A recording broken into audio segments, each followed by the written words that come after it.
Alright, you guys, today I'm covering the new chapter of Black Clover. So, spoilers. Alright, done. Let's get into it. Alright, so. Oh my god, I have to say, I am extremely disappointed and just, or actually kind of annoyed with Black Clover for these past few chapters. Now, I don't know. Maybe it's just because I'm a little bit ready to get to Dante fight, but the overall reason boils down into more of the fact of the little slight rant that I'm gonna get into after I go over this kind of brief little chapter review. Okay, so just kind of bear with me for right now. But essentially, I'm just gonna say it now. The chapter doesn't really have really much going on.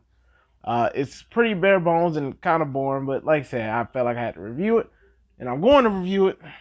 So here we go. So it starts off with, of course, yet again, another one of the spirit guardians, as we already known, is taken out the game. We find out that his name is Floga, and he's supposed to be the fire spirit guardian. And yep, just like like we seen earlier, yeah, he's kind of janked up. You know what I'm saying? Kind of just sitting there bleeding, and you had the entirety, or not the entirety, but this section anyway, of the Heart Kingdom citizens just sitting there like, well, another spirit guardian is down. That, what I'm saying, Clover Kingdom boy is about to get murked.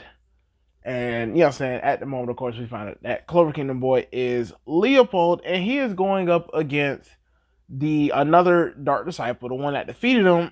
And I'm not gonna lie, don't even ask me to really. Okay, like it's like severe. Point being, he's he's another spirit guardian. We don't really know exactly. It never does tell us his percentage. But it's safe to say he's anywhere between 40 to 50. Most likely 50 because it's kind of implied Vanica picked these guys herself, so most likely 50 as well. And he possesses this weird eye magic type thing that essentially allows him to be a sniper. Pretty much. It even allows him to literally see how much mana amount they have, predict movements, all this other kind of stuff while he's using these random like remote eyes and stuff like that. And as Leopold is constantly struggling throughout the fight, he, just like most anime, he gets this little moment where he thinks back on the teaching of Floga, and we find out, or Floga really kind of tells us, like, you're powerful, but you're being held back. And we find out the reason why he's being held back from is because Leo constantly looks at Merleona and Fugoleon as these top tier fighters, and he feels kind of like he's in their shadow, like he's stuck in a place that he just can never reach their level. He's constantly even being talked about by other members of the family. And in a sense, like I said, I mean, that kind of does make a good amount of sense, as a matter of fact. I mean, like I said, Merleona and Fugoleon, I mean, for crying out loud, just at a very young age, they were known for causing a massive event in the Clover Kingdom just from them fighting alone. You know what I'm saying? I think it was called like the Red Knight or the Flame Knight or something like that. And essentially came because they got into a fight with each other and caused destruction to the Clover Kingdom. So it makes sense that Leo is struggling with trying to live up to these two reputations. Not to mention the fact that Fugoleon is seen as one of the smartest and powerful captains, and so is Merleona. Like, these two are just so widely known, and Leo is constantly looked at in the shadows. But Floga kind of tells him, like, don't worry about it. You know what I'm saying? Instead of looking at all the stuff that you can't do that they can, worry about the stuff that you can do. And we've seen that Leo is quite capable. Even early on in the series, let's say he was able to fight alongside Austin and stuff, and even defend the Clover Kingdom from the Eye of Midnight Sun. And even currently, he's gotten much more powerful to the point where him and Luck were even able to take out a Spade Kingdom base. Now, it's kind of implied, obviously, that the Spade Kingdom base only had, like, stage 2. So most likely, he didn't even have an actual, like, Spade captain. And even if it did, it's on, like, 5% compared to what he's dealing with now. But still, nonetheless, Leo has shown that he's incredibly capable. But because he's constantly stuck in between his older brother and sister Shadow, he's holding himself back because he feels like he'll never reach that potential. But we see later on, like I said, as he's continuing to fight, like I said, and we seems like Leo's going to lose. One of the things that Floga told him, like, you're persistent and resilient. Use that to your advantage. Very similar to what, like, Bakugo told, like, Kirishima.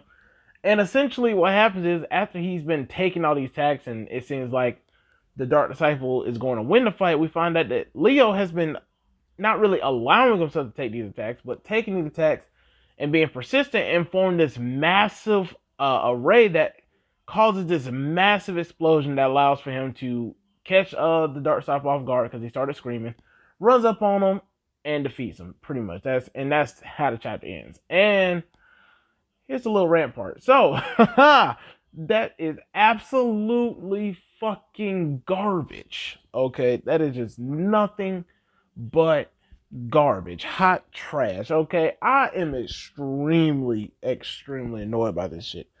I mean, like, it just can't get any worse. I mean, oh my goodness gracious, you guys, like, seriously, like, for starters, it's getting boring. I'm tired of this whole thing. I'm tired of this. This is getting annoying for all these characters to constantly be taking these dubs the way they are. Like, this is not how this is supposed to be happening. Like, you can't start it off so damn strong, but now I'm just bored out of my goddamn mind. Like, I'm even more bored than the Tournament of Power and more annoyed than I was watching the Tournament of Power. This is absolutely ridiculous. For starters, you introduced the Spade Kingdom as a kingdom full of devils ran by 3 powerful mages that are supposedly, you know what I'm saying, possessed by the highest ranking demons, which makes sense considering, like I said, they are possessed by demons that should be theoretically more powerful than the Dread and stuff like that. And we've seen just how powerful he was while suppressing himself. So you introduced them as these badass characters. They're just top-notch villains, super powerful, super dangerous, and then at the same time, though, you have them getting bodied. Then on top of that, you introduce the Spirit Guardians, and they're supposed to be like these powerful 5 individuals, you know what I'm saying, that are supposed to be extremely powerful, and we're all kind of expecting, like, I kind of had a feeling that Gaia was the strongest amongst the Spirit Guardians, but for him, for the power gap to be that damn unique, and they constantly saying, oh, well, yeah, I'm going to use the Spirit Guardians to train you guys, but this is how it's going to go, and then all of them to literally get murked off screen. Like, are you serious? Like, what the fuck? How do you build up these guys to be that damn strong and then get them fodderized? Just like, what the hell? Then what makes it worse, characters like Luck has been able to fodderize, not really fodderize, let me not say that, because he didn't casually beat him. Took his full effort, but still, just the fact that he was able to win in the first place when these supposed Spirit Guardians that are supposed to be extremely powerful and should be even more powerful considering the area that they're in the Heart Kingdom, which is just an abundance of natural mana, meaning they should be even more powerful than they would be anywhere else. And all these Dark Disciples have been going around smacking them. Like, are you serious? But Luck, who's just now been training, who introduced was so scared like Xenon and stuff like that, that it seemed like he just didn't have a chance. He comes in there and manages to defeat one of the Dark Disciples.